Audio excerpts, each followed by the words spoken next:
Hello students, मैं सरताज sir स्वागत करता हूं आप सभी का बहुत बहुत हमारे यूट्यूब चैनल पे।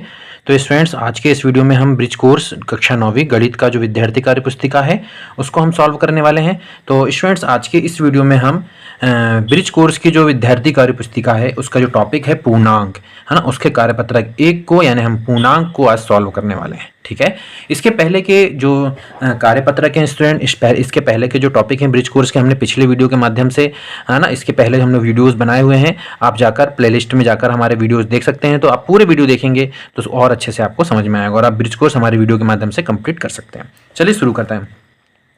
तो स्टूडेंट, जैसा हमने कहा कि ये है पूर्णांक, है ना, तो अब इसको कैसे सॉल्व करेंगे। चलिए, कार्यपत्रक 1 हमको दिया गया है, नीचे दी गई संख्याओं को संख्या रेखा पर अंकित कीजिए।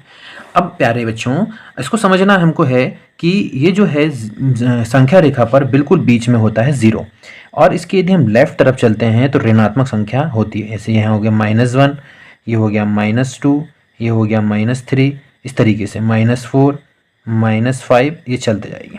यानी 0 के लेफ्ट तरफ माइनस वाली संख्या और राइट तरफ प्लस वाली संख्या 1, 2, 3, 4, 5, 6, 7 और इसको बढ़ाते जाइए 8, ऐसा, है ना। अब इन्होंने कहा है कि संख्या रेखा पर इन संख्याओं को अंकित करना है ना। तो हमने तो ये आपको संख्यात्मक रूप से लिख दिया है। तो और स्टूडेंट्स, इस संख्या रेखा पर जो संख्या लेफ्ट पर होती है यानी इस तरफ होती है वो राइट वाली संख्या से हमेशा छोटी होती है ना। मतलब ये जो है, ये लेफ्ट तरफ जाना मतलब कमी का साइन होगा और राइट तरफ जाना मतलब वृद्धि का साइन होगा, बढ़ने का साइन होता है ना संख्या रेखा पर। क्योंकि देखो, 0 से बड़ा 1 होता है, 1 से बड़ा 2 होता है, 2 से बड़ा 3 होता है। मतलब हम इस तरफ, जब हम इसके राइट तरफ जा रहे हैं तो संख्या बढ़ रही है। तो सेम कंडीशन यहाँ भी चलेगी कि हम यहाँ से जब राइट चल रहे हैं तो संख्या बढ़ रही है। तो हम ऋणात्मक संख्या की तरफ यदि थोड़ा सा हम गौर करें तो स्टूडेंट, हम देख रहे हैं कि -1, -2, तो यदि हम इसको देखें कि -1 के बाद लेफ्ट चलने पर -2 आ रहा है। इधर तो हमने कहा ना कि लेफ्ट की तरफ चलने पर संख्याएं छोटी होती है और राइट की तरफ चलने पर संख्याएं बढ़ती है। तो इसका मतलब है कि पहले -2 आ रहा है और फिर इधर राइट तरफ चलने के बाद -1 आ रहा है। इसका मतलब है कि -2 से बड़ा क्या है, -2 से बड़ी संख्या -1 है। ठीक है, समझ में आ रहा है। यह हम दूसरे शब्दों में कह सकते हैं कि यदि संख्या जैसे कि 2 और 1 का रिलेशन यदि हम बोलें तो 2 बड़ा है, लेकिन जैसे यदि हम इसमें माइनस लगा दें और दोनों तरफ, तो अब -2 बड़ा नहीं होगा। अब कौन बड़ा होगा, यानी -1 बड़ा होगा। तो यानी माइनस वाली संख्या में जब हम कंपेयर करेंगे तो जो छोटी संख्या दिखेगी, है ना, यदि उसका संख्या मान छोटा दिख रहा है और ऋण लगा है तो हम ये कहते हैं कि वो बड़ा है। क्यों? क्योंकि ऋण 1 का मतलब होता है कि हमारे पास 1 रुपये की कमी है, और यहाँ ऋण 2 का मतलब है कि हमारे पास 2 रुपये की कमी है। मतलब कर्जा इसमें ज़्यादा है, यानी ये ज़्यादा कम हुआ ना। हमारे पास जेब में से यदि मान लीजिए 10 रुपये आएंगे तो 1 रुपये कम होने पर वो 9 बचेगा और 2 रुपये कम होने पर वो 8 बचेगा। तो यहाँ पर ज़्यादा है कि नहीं है, 9 रुपये बच रहा है कि नहीं बच रहा है। इसीलिए हम ये कहते हैं कि ऋण लगने पर जो बड़ी संख्या होती है दिखने पर बड़ी होती है लेकिन वो छोटी हो जाती है। चलिए, अब हम सबसे पहले हम संख्या रेखा पर अंकित करते हैं। तो सबसे पहली संख्या है -4। तो हमने देखा कि -4 कहाँ पे, ये। तो संख्या रेखा पर आप इसको बढ़िया से इस तरीके से कर लीजिए। तो ये जो है ये किसके बराबर आएगा, -4 के बराबर। ठीक है। अब इसके बाद है 8। तो 8 हमने क्या कहा था कि 0 के राइट साइड में, तो 1, 2, 3, 4, 5, 6, 7, 8, ये। तो ये जो संख्या है ये 8 है ना। इसके बाद है -6, तो आपको इसको लेफ्ट तरफ चलना पड़ेगा, -5, और ये हो गया -6। ठीक है। 3, तो ये 0 से राइट साइड में चलेंगे तो 1, 2, 3, ये हो गया। 2 राइट साइड चलेंगे 0 से, 1, 2, -2, तो 0 से लेफ्ट साइड में चलेंगे तो ये -2 है ना। -3 लेफ्ट तरफ चले तो ये -3 आ गया। ठीक है। तो इस तरीके से हम संख्या रेखा पर, है ना, कैसे अपन को उसको नोट करना है, कैसे आपको दर्शाना है, मेरे हिसाब से क्लियर समझ में आ गया होगा। यदि स्टूडेंट आपको कोई डाउट आता है ना तो आप हमें कमेंट्स करके जरूर बताएं। चलिए, अब यहाँ पर हम देखते हैं स्टूडेंट कि 0 और -3, है ना। कार्यपत्रक 2 है हमारे पास, कि रिक्त स्थान पे हमको ये बड़ा छोटा बताना है ना, बड़ा छोटा का प्रयोग करना है। तो 0 और -3 में कौन बड़ा है। तो हम यदि देखें तो 0 देखो और -3 को देखो, तो -3 क्या हो रहा है, लेफ्ट साइड में आ रहा है। लेफ्ट वाली संख्या जो होती है वो छोटी होती है ना। राइट संख्या यदि जो आ रही है वो बड़ी होती है। और सीधी सी बात, 0 का मतलब कुछ नहीं है, और -3 का मतलब 3 का कर्जा है ना। जैसे 10 रुपये आएंगे तो 0 था तो 10 की 10 बच जाएंगे, लेकिन -3 होने पर क्या हो जाएगा, वो कम हो जाएंगे -3।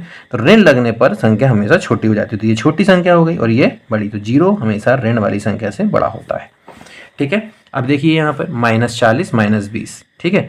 तो मैंने बताया था स्टूडेंट कि यदि ऋण लग जाए तो जो बड़ी संख्या दिख रही है वो छोटी होती है और छोटी वाली संख्या बड़ी, यानी यहाँ पर 20 जो है वो दिखने में छोटा है, लेकिन ऋण लगने के कारण -40 से -20 बड़ा होगा, है ना। अब यदि हम देखें यहाँ पे -90 और 48, तो धनात्मक संख्या हमेशा ऋणात्मक संख्या से बड़ी होती है। तो जब ऋण और धन वाली संख्या हो तो आप तो धन की तरफ बड़ा वाला मुँह लगा दीजिए।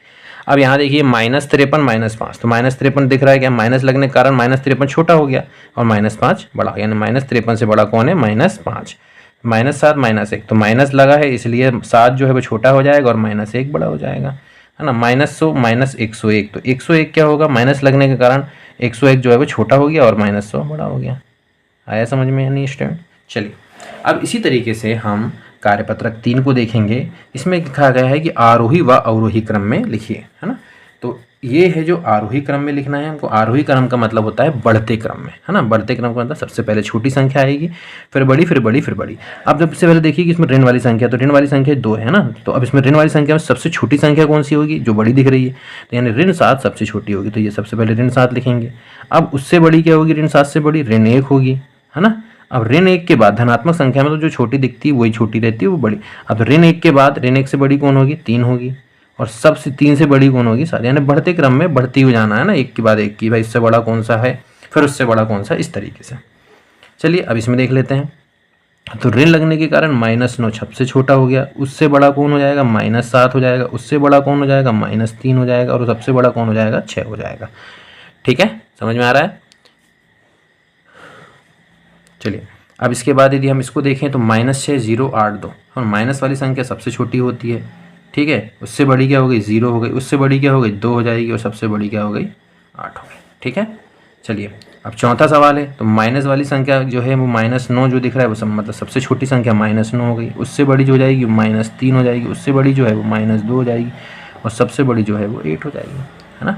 अब यदि यहाँ देखें तो माइनस लगने के कारण -3 सबसे छोटी हो गई, फिर -1 हो गई। अब इससे बड़ा क्या हो जाएगा, 1, और 1 से बड़ा क्या हो जाएगा, 9, है ना। बढ़ते क्रम इसको बोला जाता है स्टूडेंट। चलिए अब इसके बाद यदि हम देखें यहाँ स्टूडेंट संख्या, तो -8 जो है सबसे छोटी होगी, उससे बड़ी क्या होगी, -4, और फिर उससे बड़ा क्या होगा, 3, और सबसे बड़ा होगा 7। तो ये हो गया हमारा आरोही क्रम यानी बढ़ते क्रम। चलिए स्टूडेंट, तो इसी तरीके से हम अवरोही क्रम को देख लेते हैं। अवरोही क्रम का मतलब था घटते क्रम। अब घटते क्रम का मतलब यहाँ पर अब सबसे बड़ी संख्या से शुरुआत करना है, छोटे तरफ जाना है। सबसे बड़ी संख्या कौन सी दिख रही है, धनात्मक वाली संख्या होगी बड़ी संख्या, तो है ना। तो 2 और 3 में सबसे बड़ा कौन होगा, 3, और उससे छोटा कौन होगा, फिर 2, है ना।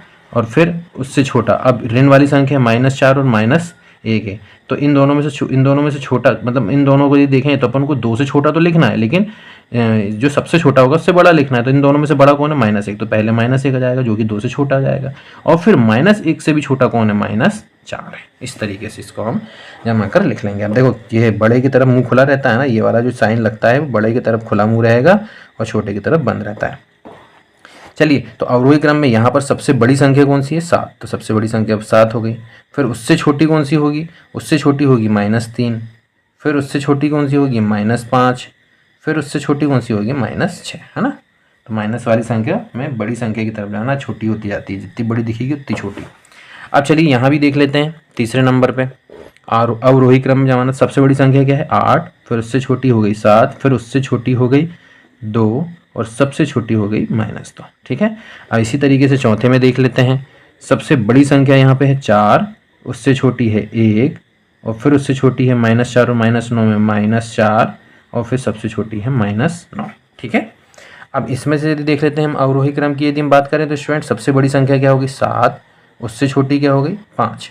अब ऋण लगने के कारण 9 और 3, ऋण 9 और ऋण 3 की यदि बात करें तो ऋण 3 आएगी 5 से छोटी, और सबसे छोटी ऋण 9 आ जाएगी, ठीक है।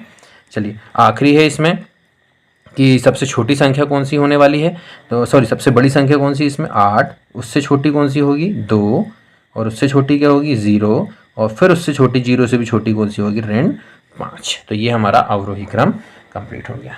तो स्टूडेंट्स उम्मीद करते हैं कि पूर्णांक के जो कार्यपत्रक 1 से कार्यपत्रक 3 तक हमने सॉल्व कराया है, ये बहुत अच्छे से आपको समझ में आ गया होगा। यदि आपको हमारा वीडियो अच्छा लगा हो तो स्टूडेंट्स वीडियो को लाइक कीजिए, चैनल को सब्सक्राइब कीजिए और दोस्तों के साथ शेयर कीजिए। फिर मिलेंगे अगले वीडियो में इसके आगे के कार्यपत्रक के साथ, तब तक के लिए धन्यवाद।